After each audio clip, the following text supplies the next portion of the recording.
Good evening. Can you hear me, ma'am? Hello, how are you doing today?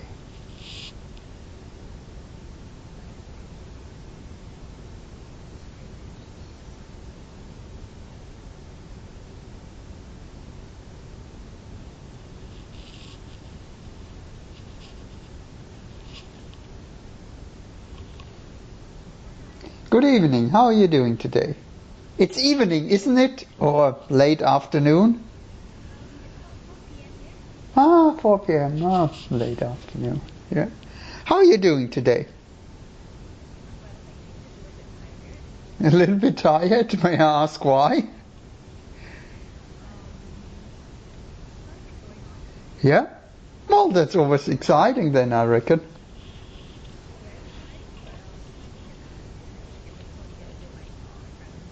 Yeah. Yeah. Oh, we are excellent, to be quite honest. The weather is marvelous finally again. So the sun is shining. We have temperatures at around 18 degrees. So the spring already started here, so we are delighted. And we have, officially the university has a week off, but for researchers there are no weeks off, so to say. Let me put it in this way. When you work in a university as a full professor and when you hold a chair, the chairs are always based on one kind of emphasis that you have. So your emphasis can either be service to the university, it can either be teaching, or it can either be research. And as a matter of fact, if you do research, you spend the least amount of time at the university or with students. So in the moment when there are no other obligations, so where everybody is off, it's a time where you can catch up with research then. Yeah, let me put it in this way. I had a real job before I became an academic, I always say. So I was a senior business development and marketing manager. So, but as an academic, we work voluntarily. We work on weekends, we work on our days off. My ex-wife always tells me, just can you not stop? Because as a researcher, in particular if you research something like customer experience, which you encounter on a daily basis, and you see people encountering on a daily basis, you're always thinking, there must be a better way to do this. Why did they design it this way? How does this person feel? And because of this curiosity, your brain never stops, Even with my children, they are now infected. They ask me, can that be designed better with the customer in mind? I'm like, very good, Exactly. It's research is based upon that. You have a question. In the moment you answer the question, it triggers multiple others, So you're always going on. But I believe the same thing is with you in terms of prestige public relations. I mean, that never stops either.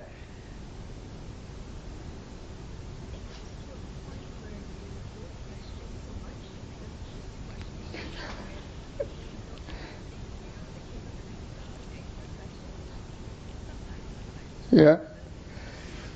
See, you should come to academia, because I know that for managerial tasks, sometimes you just have to go on and go ahead with things, yeah. While take a moment, yeah, take stock and see what's going on, see where you're heading. It's more like micromanagement is driving things forward, yeah. I understand, yeah. Thank you so very much for taking the time out of your busy schedule. Where are you located, if I may inquire? It looks very nice outside. Yeah.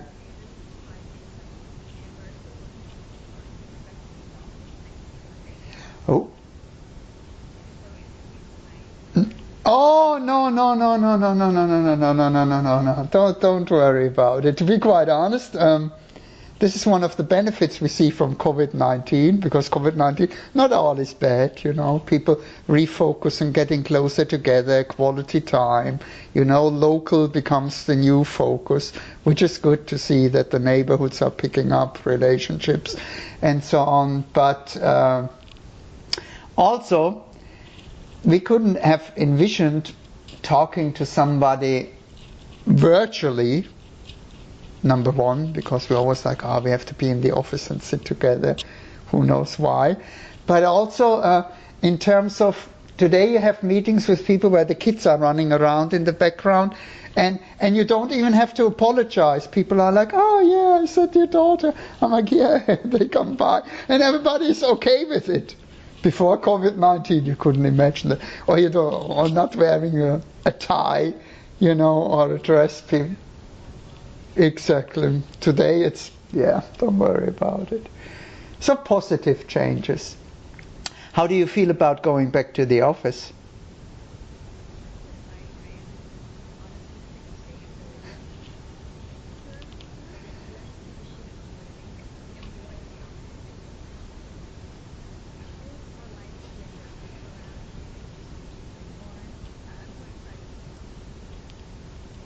Good.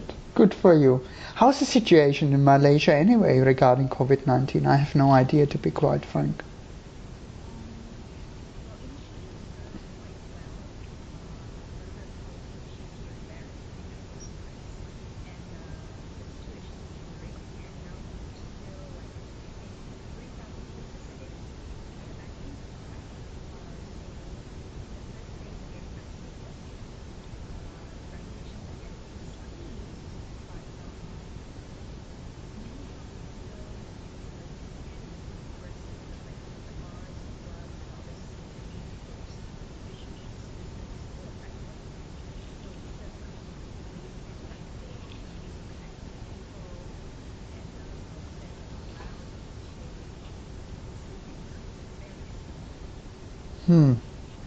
Must be a challenge. I wasn't quite sure. Public relations. When I worked in public relations in financial services back in the days, and our function was more troubleshooting and crisis management, to be quite honest. Yeah. Yeah. So I'm pretty sure at Pernod Ricard it's a little bit different than that. What exactly entitles public relations in your field with Pernod Ricard, if I may inquire?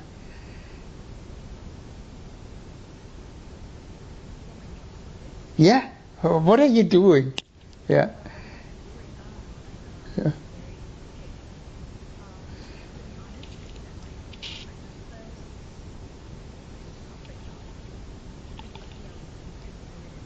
Mm-hmm.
Ah, so it's more of a customer engagement program, for the lack of a better word.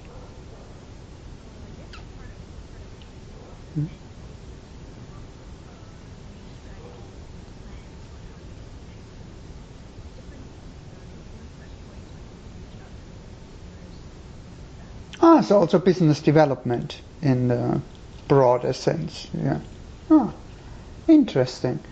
Oh. Public relation. No? Yeah.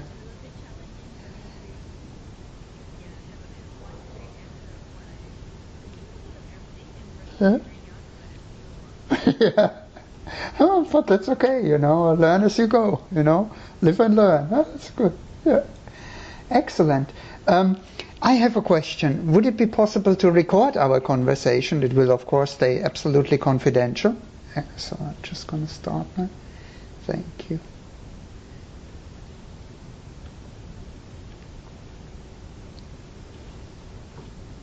Now we wait for the magic button to appear. Microsoft Teams is a little bit, how shall I put that, temperamental at times. Yeah, it says recording pending, whatever pending means. Now it starts, It's like back in the days when you had tape recorders, you have to push down like 3 fingers and then it starts. 2 fingers. Do you remember tape recorders? You had to 3 fingers actually. You had play, record together and pause. And when you're ready, you unlock pause and then it starts to wind. Generation digital, what can I say?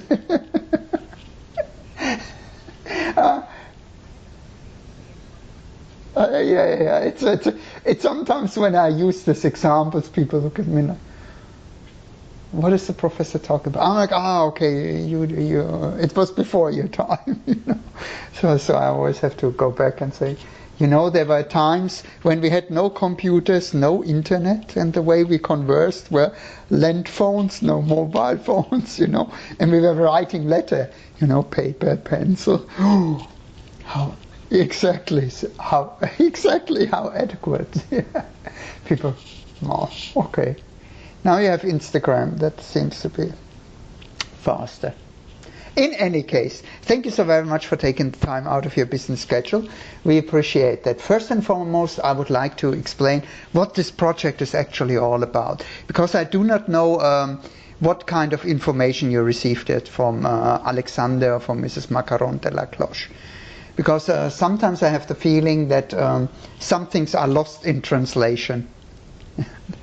So, what we are trying to figure out is the experiences that you have with your clients directly, meaning how they perceive the entire customer experience from the before purchase part, meaning how they gather the information, how they evaluate information, finally how they make the decision, meaning purchasing something from you, how the experience were there, and then most importantly, of course, the post-purchase experience, what you are pretty much working actively on, meaning building relationships beyond a transaction in order to position the brand, etc., etc. And you traditionally have been a B2B business, so you're working with the trade, that was. But COVID-19 also accelerated the movement, that there's the idea in particular in the division that Alexander is heading, that you also should have a direct relationship with the people using your product rather than with the people selling your product. It's a natural movement that we find through other industries, and it also gives you more independence and of course a much higher margin, which we shouldn't forget. Yeah, because there are no intermediaries involved, so you make more money, retail versus wholesale. Makes sense. And where we come in is what Pernodica is looking for, is to gain more insights how people experience a direct relationship with you in different markets, based upon the 2 main, how shall I say, pillars, which are cognac and champagne. So our function as a scientist is now to talk to the direct clients, the people that you're building, the people who are working with you directly, who are either VIP clients, collectors, or whatever they are, or somebody who is very close in terms of engagement. So we will talk with them, in order to scope their experience. And the way that's been done is been done by what we call a casual conversation. So it's not going to be, no one likes to be interviewed unless they wanted to be in the press. We don't like the word interview. We're using what's called soft lettering. Soft lettering is a technique where we ask people open-end questions and they elaborate on their experiences as long as they like to. So in terms of, if you put a percentage on there, who is talking throughout our conversation, it's 90% the people we're talking about and maximum of 10% is us talking. And what they share with us is their experience. How they first thought about Pernod Ricard, how they got in touch with you, how they experienced the transactions, how they experience everything that's afterwards. And we try to evaluate that using what we call lettering technique. So we find out what really drives their behavior. So, for example, people will say, you have a great price. Market researcher would write down, great price. We want to find out, what do you mean by great? Why is price important to you in comparison to you? So we always ask the why questions in order to find out what really drives their behavior. Meaning, why did they choose Pernod Ricard versus one of your competitors? Does that make sense? And based upon this conversation, which is normally perceived as, people call it therapeutical. Yeah, they say, oh, it's like talking to my therapist or talking to my best friend. And we're like, yeah, go ahead. Normally, we tell people that we need 15 to 30 minutes of their time, not more. Most of them, once they start the conversation, go way beyond that. Once people start talking, they're, oh, can I also talk about this? And we're like, yeah, please go ahead, no worries. So they share, once they know it's A, anonymous, B, completely confidential, meaning whatever they're going to say is going to be anonymized in the way that even if we report one quote, you will never know where it's coming from, because we take times, locations, and everything away.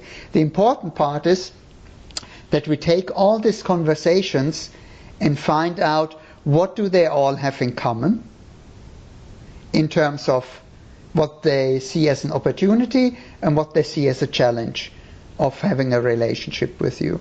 So at the end of the day, what we are trying to figure out is how the experiences globally are perceived. Then we look at, are there possible differences between champagne versus cognac? Are they handled differently? Are they perceived differently? Because you don't find very often people who like both.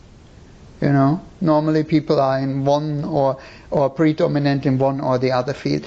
Then we're also trying to find out at a later stage if there are differences between regions where people live, what kind of profession they have, and everything that comes with it.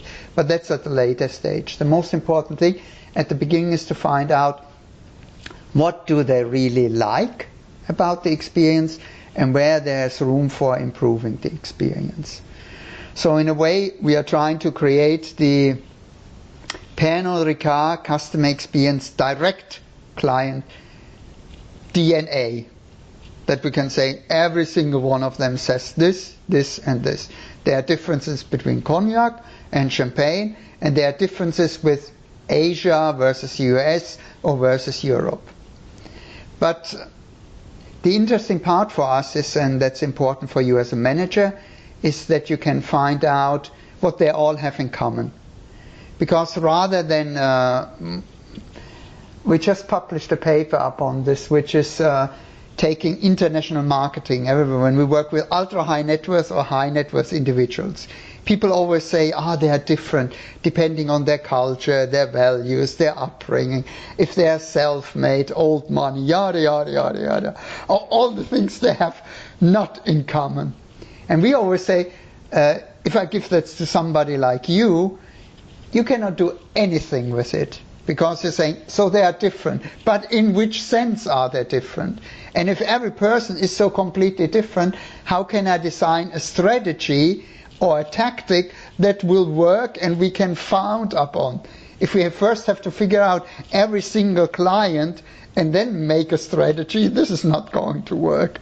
So we have to find out the things that they all have in common, like the foundation, the building blocks. And we are trying to find out the building blocks. And then from the building blocks, you can say, yeah, this is what every cognac customer in the world wants from Pernod Ricard. But people in Asia want a little bit more of this and this. But it's better to start with what things are in common, so you can build a strategy and tactics up on it, rather than going the other way around and go to one-to-one marketing. Because even one-to-one marketing, we do research in private aviation, so people who own private jets, art collectors, or people who own super yachts. You know, there are not a lot of super yachts. I mean, there are 50 built a year. So if you deal with this kind of people, even there's no one-to-one marketing.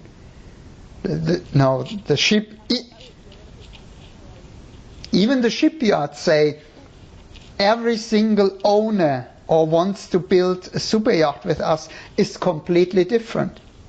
And they all came because of different things. And because of their lack of... these companies are normally very good at building ships, but they are not very good in understanding clients, which makes sense. You know, they're craftsmen, so they don't know what the psychological drivers is. So we help them to find out why these people came in the first place. Because they believe they came because their boats are so great, you know. And we're like, not necessarily. Yeah. And they're like, oh, but then we don't know, because we build boats. That's what we do. So we help them to understand how then to, because when you look at super yachts and so on, and you look at their marketing or their websites, it's not very appealing. You know, it's also very... Exactly. They're like, yeah, not of interest to me. So again, so there are different ways to do it, and we help them by doing that. And the same thing we want to do with Pernod Ricard, that we tell you, these are the kind of messages people are attracted to. It's almost like the light that attracts the flies, you know, or the moth in the night, you know. It's like, oh, this is how you get them. So you have to, so we try to help you communicate the right messages in order to get more and more in, or the ones that are coming in, how you can stimulate them to recruit others on your behalf. Does it make sense? Sure.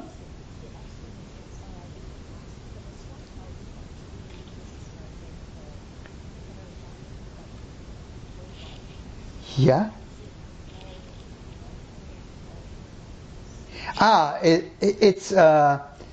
It's cognac and champagne worldwide.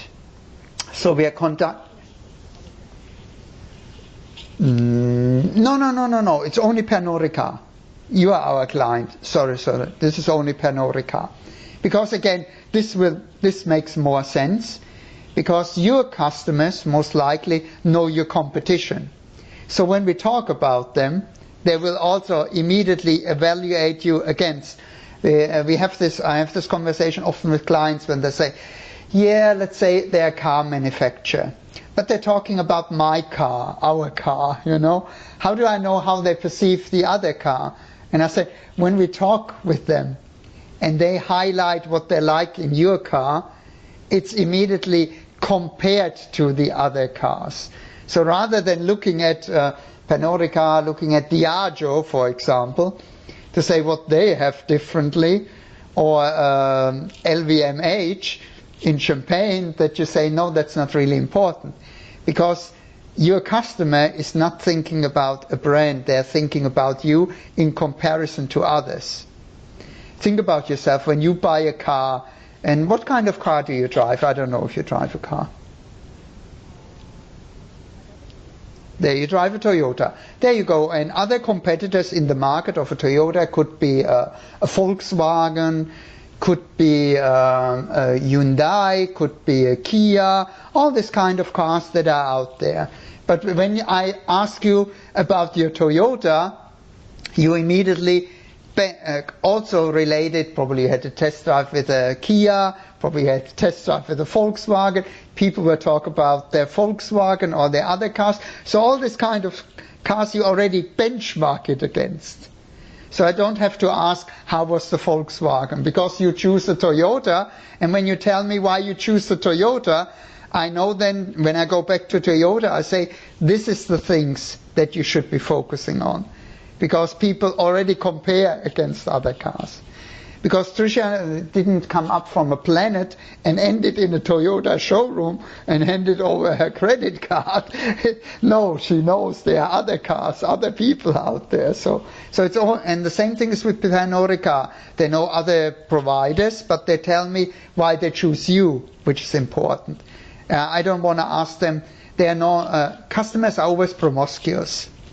They are, they're not one brand only, they switch around and do other things, It's not really a relationship in that kind of sense, like human to human, with fidelity. It's more, we always talk about share of category. So what we are trying to establish is we want to make sure that the customer who spends money in cognac or champagne spends their budget as much as possible from their budget with Pernod Ricard versus their competitor. This is always the focus of our research. Make people buy more and more often from you versus your competition. That's pretty much it. Yeah, this is what we are trying to figure out. And then we wanted to give that back to you. And when we give that back to you, we have then, once it's concluded, we have follow-up conversations from you, so you can tell us what you think about it. Does it reflect reality? Do you think that's reasonable? Where do you think should be the next steps, and so on? Because it's a sequential process. It's exploring, gaining insights, reflection. Upon the reflection, we then re-explore again, so it's a constant loop. It's an evolutionary principle. It's a continuum. It's not ABC and then we are finished. These things.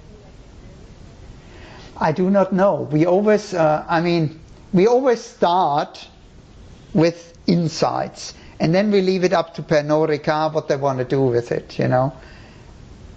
We always say you can show insights, but then it's up for the client to see what they're going to do with it. But you're definitely going to get back feedback about the DNA of the Pernod Ricard experience and how it might or might not differ. Because as funny as it might sound, most times it does not differ that much. It does not differ that much here. Which is it? We have the United States, we have the DACH region, which is Germany, Austria and Switzerland, so the German language room.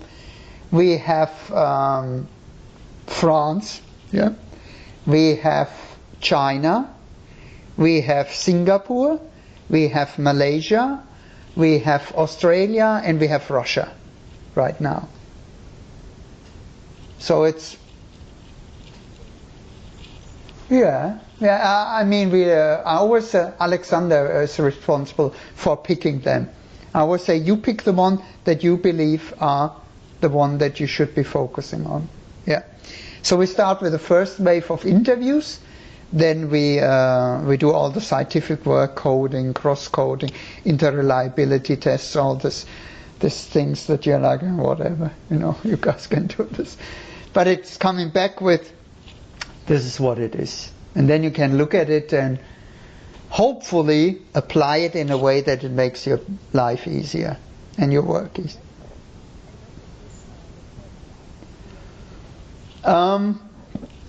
When all interviews are conducted and coded, because the challenge is unlike, because you're so diverse, and because your direct-to-client business as a direct-to-user business is so new, it's challenging to get interviews, you know, because most people have only like 1 or 2 people or 3 people they can talk to. So now, but we are gaining momentum now. Yeah, it's not like going to Toyota and they say, yeah, how many customers would you like to talk to? Even in Malaysia, they give us a list of probably 100,000 and say, we send them an email, you know. But with your business, where it's a new kind of business and it's a different kind of relationship, there are not that many people out there who spend that much money on spirits directly or collecting it, you know. So it takes a little bit more time. Ultra high net worth individuals and ultra high net worth individuals, we always say it takes longer. It's not, because there are not that many out there. Yeah. Does that make sense to you? Okay. So the only thing we ask you to assist us is to talk to your team and find out people that would like to talk to us about their Pernod Ricard experience.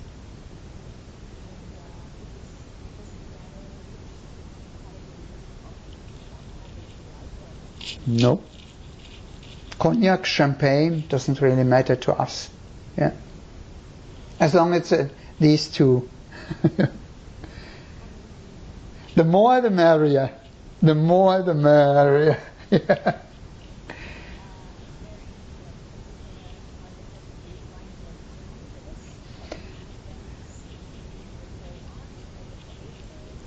The earlier the better.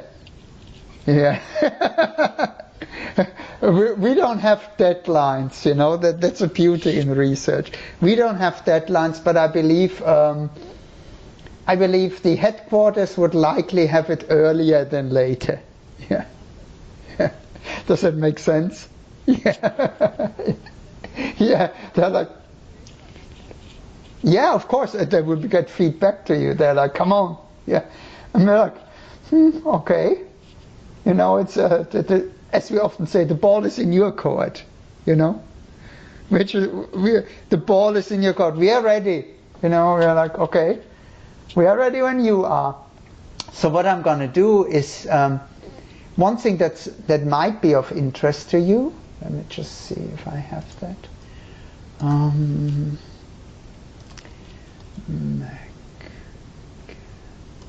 I will forward you an example of, because once you speak to your potential client and say, oh, there's somebody from the International University of Monaco, they would like to talk to you just about the experience you have with our brand, you know. Would you be likely to talk to them? It's about X, Y, Z. And what I'm going to do now, I'm going to send you, because once you get in touch with them, we will normally send them an email. And this email, which I'm now going to forward to you. Okay. Just see. By the way, how is your last name pronounced? Kuck. Okay. Miss Kuck or Mrs. Kuck? Miss Kuck. Okay. Okay.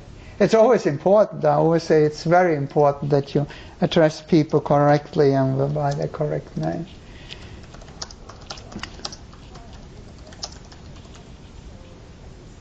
Oh my Lord. Well, I mean, Trisha, people are like, how can Trisha? Well, see,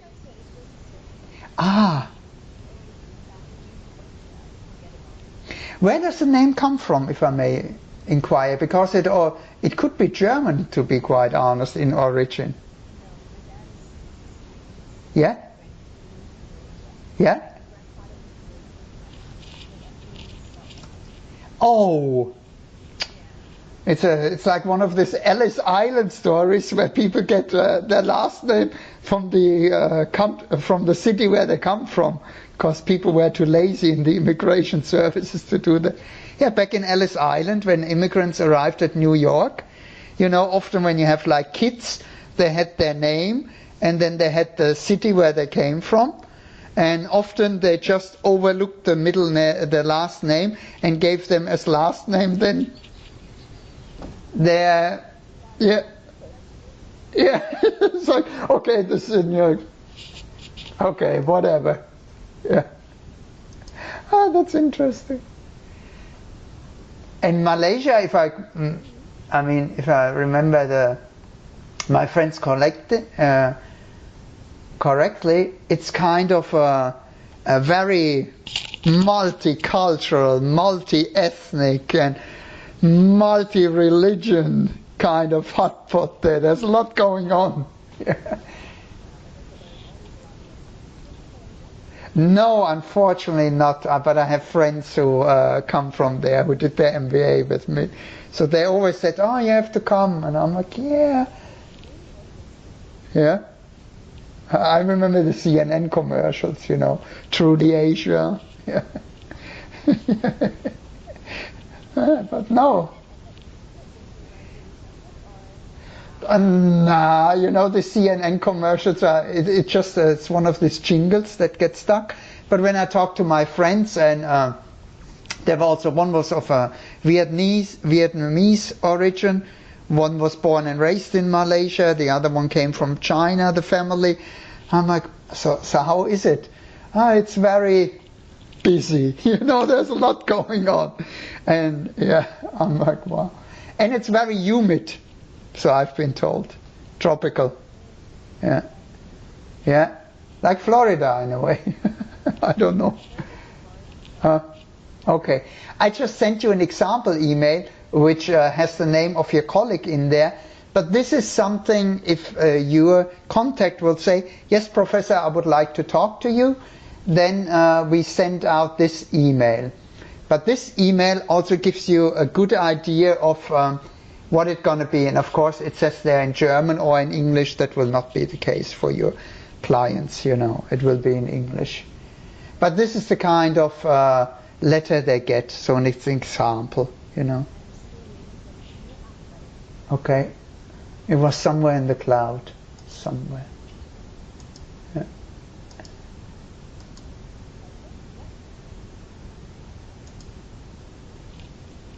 So this is pretty much if they say it's okay.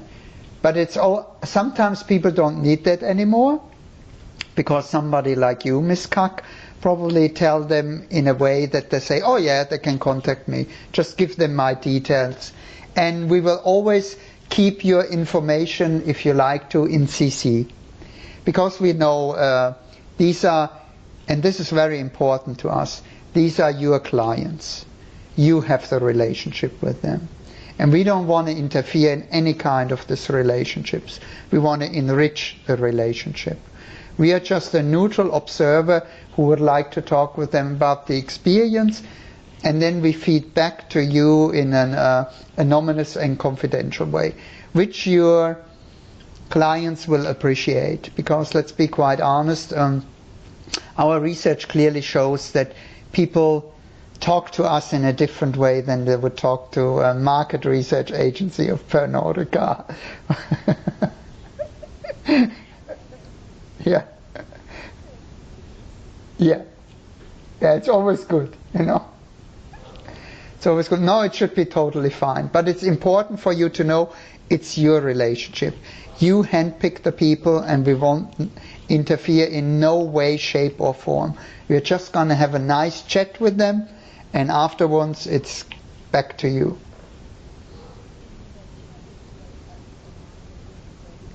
Yeah, 15 to 30 minutes, we always tell them. The email, what does the email say in this case? Just say 15 to 30 minutes, yeah, that's exactly it. And if they have more time, everything is in control of the client. You know, if they say, can I talk a little bit longer? We're like, yes, of course. You know, most time people have, oh, I only have 30 minutes. And then once they start, you're like, did you have another appointment? Oh, they can wait, you know. Just I have one more story to tell. And you're like, okay. Yeah.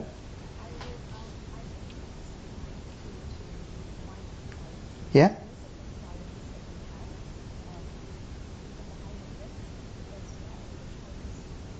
Yeah.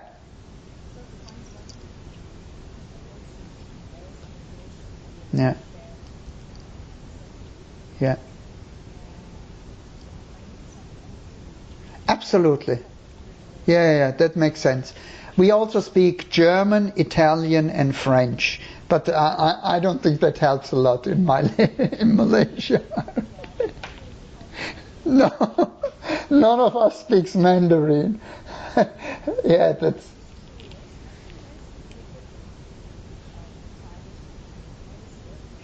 We have the Chinese clients. A lot of them speak English. We just had also interviews, and I have to say, we could converse quite easily. You know, It's also the benefit when you're face to face rather than just being on the voice. People can express themselves with hands and gestures, which then makes you understand what they mean. I mean, I live in Italy, so for us it's normally that we're always like, the people are like, what the hell is going on with them? Are they arguing? And we are like, no, that's just the way we're expressing ourselves. And we could see even the Chinese people then that they pick up on it. And when I say higher, and they do the same thing, you know, or lower. So it's all these things that help us to, this is why body language is so important, yeah. Some of the things later get, this is why we need to conduct the interviews. Because if you just get a printout like a transcript, you don't see these things. You don't see emphasis, you don't see laughter, you don't see when somebody is pausing or facial expression like. So how was your experience with Pernod Ricard? And then they say it was okay, because Chinese people are always very polite. You know, it's never like, oh, they were horrible. But while we have the interview, we can then take notes and say, minute 2:30, facial expression XYZ. You know, so it's we are not only interpret the spoken word, we also interpret everything that comes with it. Yeah. Exactly, which are often more revealing. You know, this is why it's so important to use visuals. For example, we just did a piece of research that where we tested people who present to an audience without seeing the audience and with seeing the audience. And then we asked the audience about, in the audience were only 5 people. But when you see them, when you see their body language, you can immediately respond and say, that might sound strange to you, and then people are engaged again. But if you don't see the reaction, you lose your audience. You know, you have to see how people react to certain things. Or even when they're close to each other and you make a statement, then if you see it, you can say, you might not necessarily agree with that, however, they're like, okay, let's move on. But if you don't see people, that's not possible.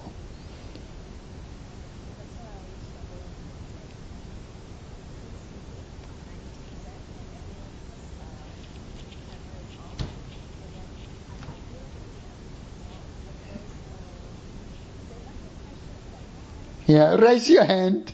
Yeah. Well, yeah. What I recommend you to do is, if you have the opportunity, I did that myself, and a friend of mine, a colleague of mine, a professor at NYU, he said that, Phil, what you should do is have a second monitor. I said, a second computer. And I said, why that? So you open Teams on both computers, you know your presentation, and on the second computer, you open up with all the people with their faces. You say, everybody keeps the camera on, because normally when you go in presentation mode, you only see 5 or 6 people underneath. So if you have a second monitor, you see all their faces. So I have, like when I work with, No, you would tell them it's recommended. You say, please put your camera on. You know, say we have technical difficulties and it's required to put your camera on. End of story. They will never check if that's true or not, you know. Sometimes you have to fool people in that. I said, it's required that you turn your camera on, please. And then you can, because I always, I'm looking at you now at the laptop, and sometimes you think I'm impolite because I look to the side. But it's because there's my second screen where I read the information that I just sent you. And your information. So I have you on the laptop and on the big screen, yeah. So then I have the presentation here, and I see you guys there, or vice versa. So I see everyone's reaction. So there you can then be dynamic, and you can even pick on people. And you say, Miss Kuck, it appears that you're not agreeing with me. Could you please elaborate why?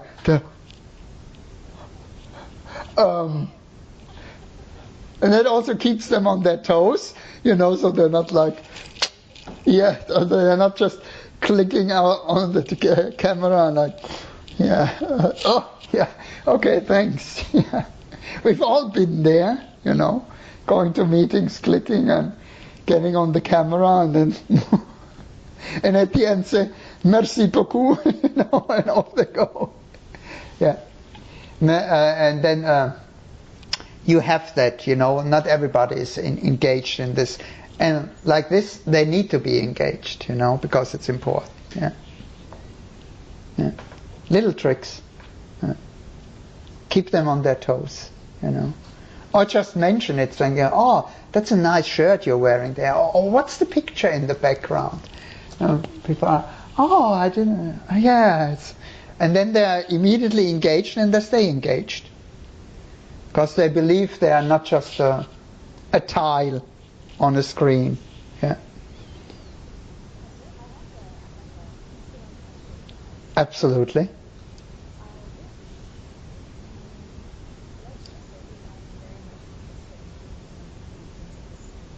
Yeah. Excellent.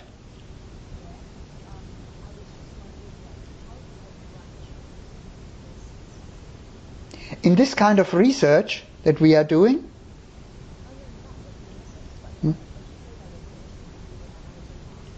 yeah, consumer behavior. Consumer behavior list is really everything that you can do. Consumer behavior is, you will always find companies that are looking for consumer behaviorists, because a lot of the companies and the clients that I'm working with, companies have great analysts, but analysts crunch data. Analysts don't ask questions. They take surveys. But most of them don't understand that you first need to have an exploratory view on it. Because to come to a survey, somebody developed that. And the people who are developing it are the people that we are missing. And this will be your job. You will then go out, for example, for Pernod Ricard, and do a research about what drives a particular brand or reaction to a brand. And then you come back to Pernod Ricard and say, our customer engagement strategy is not working because of it doesn't drive behavior of X, Y, Z. So we need to we need to introduce economical behavior things, or we need to use customer experience technology in order to get that in, or artificial intelligence only works here and there. And all of this is based on consumer behaviorism. So you can, and you can go two tracks. You can either do it in order to become a scientist, or in order to do it inside a company. Most inside a company, meaning you can, or you can have your own consultancy company, which makes you very independent then. You can either be the head of consumer insights at Pernod Ricard, or you can be Kuck and partners inside global. You know, it's pretty much up to you which one you prefer then. But these kind of skills are in very high demand. You know, consumer behavior, because everybody wants to, companies only want to find out why people buy from them versus their competition. And the only way you can explain that is by consumer behavior. And then you can specialize in one of the things that you would like to add to it. For example, my specialization is customer experience strategy. So I have, customer experience. Customer experience, I mean, according to our latest survey, 94% of all the CEOs worldwide believe that customer experience is their #1 strategic priority. So if you say, I help you with customer experience, you most likely will be able to do something. Because most people working in customer experience don't have a formal education. You know, they're customer experience specialists, experts. Who makes them experts and specialists, I do not know. You know, it's not that you can, there are not a lot of people who study it, you know, or are a professor of it. So there's a lot of lack of professionalism. So if you bring professionalism in there, you have an easy time. Yeah. You're welcome. Or you're specialized in consumer engagement, which is also a hot topic. Yeah. Customer engagement, which is then the communication part, if you like that. You know how to communicate with people, how to reach people, social media, artificial intelligence, communication strategies. So these are your options are consumer behavior, customer experience, or customer engagement, whichever one you prefer. Consumer behavior is a little bit more hardcore science. So it's think about putting a white coat on, you know, like a laboratory. This is more hardcore. Customer experience is more holistic. So customer experience does everything. You know, we find out why people do things and then how to implement it in the company. Customer engagement is driven by engaging, social media, communication, and so on. So depending on where your personal preference is, you can go for either one. But your psychology background will definitely help you because it gives you a seal of approval. Seal of approval. Yeah. For the outside, you know, perceptions. It's all about perceptions. Perceptions are reality. If I'm a company that has 5 people bring in their proposals, you know, and one is saying, yeah, I do that for quite some while. And I say, what's your education? I did a bachelor marketing degree. Okay. And you? Well, I'm a consultant forever and a day, and I started with McKinsey. Okay. And the third one was saying, well, I studied psychology in customer engagement. I'm like, okay, you're the person that I might need. Yeah. Does it make sense? So it's always, and it's checking boxes, you know. And psychology is always giving you, you didn't have the reaction, but normally when people say, yeah, I have a psychology background, you can see the body language kind of, ooh, you know.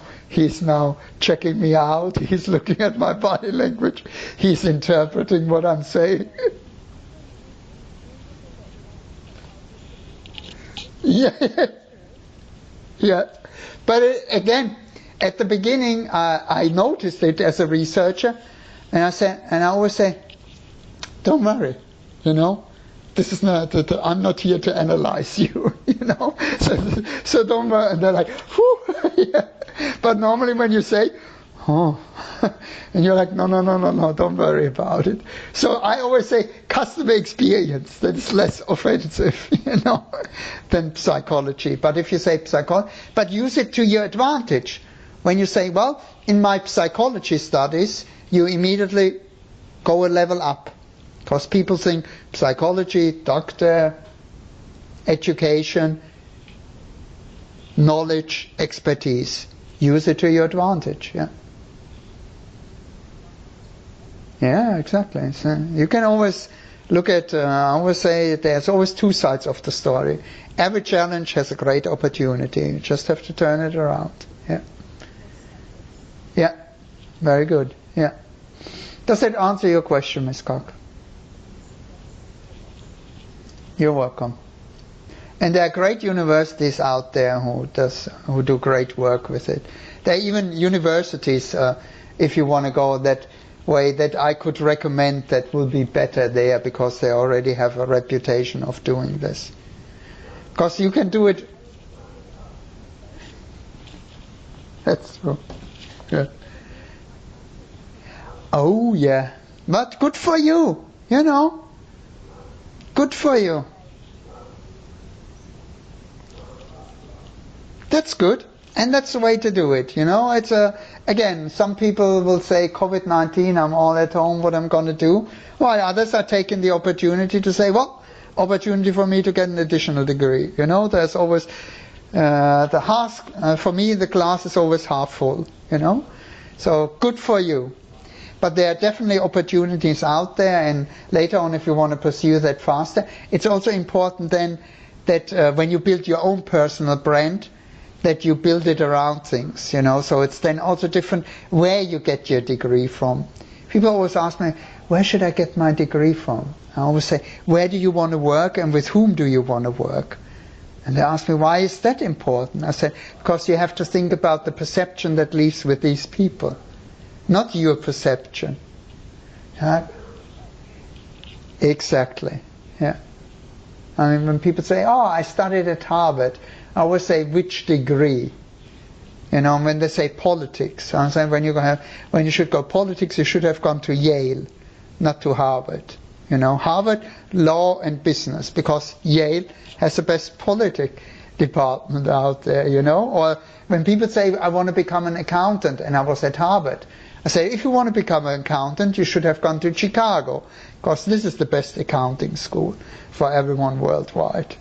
Oh, and I'm like, yeah, this is the way people perceive that. Yeah. Alrighty. Anything else I can do for you, Miss Kuck?